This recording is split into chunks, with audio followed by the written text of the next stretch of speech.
Sebagai petugas zakat, Rasulullah memberikan hak amil kepada petugas zakat.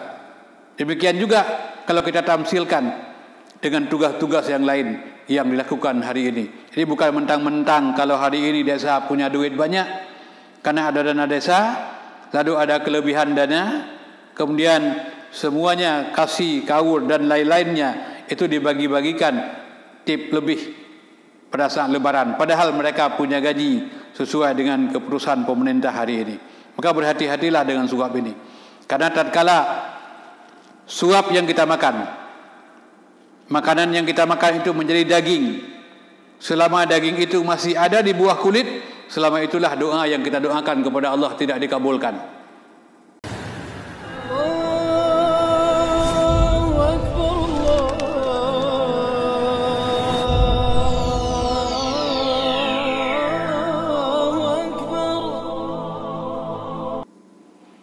Assalamualaikum warahmatullahi wabarakatuh. Alhamdulillahi wahdah, wassalatu wassalamu ala rasulillah la nabiyya ba'dah. Saudara-saudara, para pendengar yang hadir pada malam hari ini, kembali kita memuja dan memuji Allah Subhanahu wa taala dengan kebesaran rahmat dan nikmat yang diberikan kepada kita semua. Sering dengan itu kita perbanyak selawat kepada Rasulullah sallallahu alaihi wasallam yang juga beliau telah banyak berjuang untuk menegakkan kalimah la ilaha illallah. Saudara-saudara yang kami muliakan, pada malam hari ini tausiah yang saya sampaikan, saya ambil judul Bila Suap Telah Menjadi Budaya. Dalam kehidupan kita lihat bahwa yang namanya suap dianggap hal yang biasa, padahal itu dosa. Malah dosa dikategorikan dalam dosa besar. Suap itu adalah memberikan makanan, memberikan harta, memberikan uang, memberikan janji. Tujuannya adalah supaya orang yang menerima makanan, menerima janji, menerima uang itu bisa merubah sebuah keputusan. Jadi jangan kita beranggapan bahwa kalau suap itu hanya uang. Sebab kadang-kadang boleh jadi dalam kehidupan ini sudah kita temukan ini, dan ini fakta bahwa yang suap orang yang punya pengetahuan agama, yang disuap juga orang yang rajin salat. Disuapnya bukan pakai uang, suapnya pakai jubah, suapnya pakai gamis, suapnya pakai peci, pakai Quran. Naudzubillahi min dzalik. Jadi orang bermain-main tentang suap. Ini tujuan suap adalah untuk mempengaruhi orang lain dalam memberikan sebuah keputusan. Ada kala di pengadilan memberikan suap kepada hakim supaya hakim memberikan keputusan yang berbeda. Ada kala suap di pilkada saat ada pemilihan anggota DPR, pemilihan gubernur, pemilihan bupati dan sebagainya. Ini supaya ada pengaruh pada saat yang bersangkutan memberikan suara, untuk bisa memberikan penekanan terhadap pihak lawan. Atau suap yang diberikan ini adalah untuk mendahulukan urusannya, padahal berkas yang disampaikan oleh orang lain sudah bertumpuk berbulan-bulan. Tapi karena mereka tidak memberikan uang, tidak memberikan suap, maka bertumpuklah di situ usulannya. Sementara kita yang memberikan uang, hari ini kita datang ke sebuah instansi, hari ini persoalan selesai. Islam mengharamkan hal yang seperti itu. Makanya kalau kita perhatikan firman Allah Subhanahu wa taala di dalam Al-Qur'anul Karim pada surah Al-Baqarah ayat 188, "Wala ta'kulu amwalakum bainakum bil batil." Dan janganlah kamu makan harta di antara sesama kamu dengan cara yang batil. Dan lanjutan ayat ini, harta yang diberikan itu untuk mempengaruhi sebuah keputusan.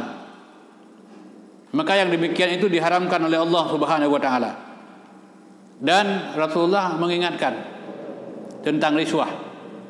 Ar-rashi wal murtashi fi hirri jahannam. Penyogok dan pemakan sogok, kedua-duanya nanti pada hari kemudian tempat tinggalnya di dalam neraka. Pernah satu ketika Rasulullah SAW mengutus Abdullah bin Rawahah untuk mengutip pajak.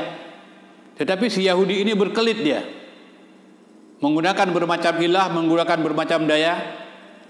Pajak tidak dibayar, tetapi dia berusaha untuk menyuap utusan Rasulullah yang bernama Abdullah bin Rawahah.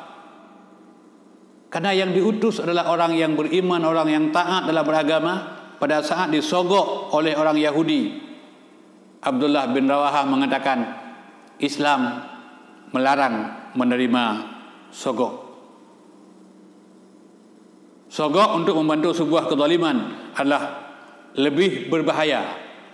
Kadang-kadang ada sogok membantu kebaikan, tapi kadang-kadang ada sogok membantu kezaliman. Itu dua kali dosanya. Dosa makan sogok yang pertama, yang kedua dosa karena membantu kezaliman. Maka oleh karenanya kita lihat kenapa Islam sangat kental, sangat keras membasmi tentang sogok, karena membawa efek yang sangat buruk dalam kehidupan masyarakat. Misalnya sebuah fakta kita lihat, tatkala orang bersengketa, memang betul-betul yang disengketakan itu milik si A. Ternyata karena si B punya uang banyak, itu keputusan hukum bisa berbeda. Bagaimana sedihnya si A. Demikian juga kadang-kadang orang yang suara dalam pilkada, dalam pemilihan itu sedikit, tapi karena dia menyogok petugas sehingga dia bisa memperoleh suara yang banyak dan dia bisa memenangkan dalam pemilihan. Efeknya adalah yang dikalahkan pasti dendam, kemudian yang menang pasti juga akan balas dendam karena uang sogok yang dikeluarkan terlalu banyak. Maka selama masa jabatan 5 tahun itu yang dia pikirkan bagaimana untuk mengembalikan uang sogok dan menambah kekayaan yang lebih banyak. Na'udzubillah. Kita berlindung kepada Allah daripada hal yang demikian. Makanya Allah mengharamkan yang demikian. Makanya seorang pemimpin yang lahir dengan sogok, dia pasti akan melakukan balas dendam. Jadi masyarakat hari ini kita harapkan tidak hanya dengan mengambil uang 100.000 pada malam pemilihan, sementara 5 tahun yang akan datang kita akan merasakan kesengsaraan. Saudara-saudara yang kami muliakan, kemudian kadang-kadang orang memberikan nama lain. Oh, ini bukan sogok Pak, ini hadiah. Atau kalau bulan puasa, ini nggak apa-apa Pak, ini sekedar untuk buka puasa aja Pak. Itu nama lain daripada sogok. Diberikan nama hadiah supaya dia lebih lembut, seolah-olah itu halal. Diberikan sejumlah uang untuk buka puasa, kalau memang dia berurusan pada bulan puasa, seolah-olah itu kalau dana yang diberikan untuk buka puasa itu halal. Islam tidak boleh menerima sumbangan yang bersifat sogok.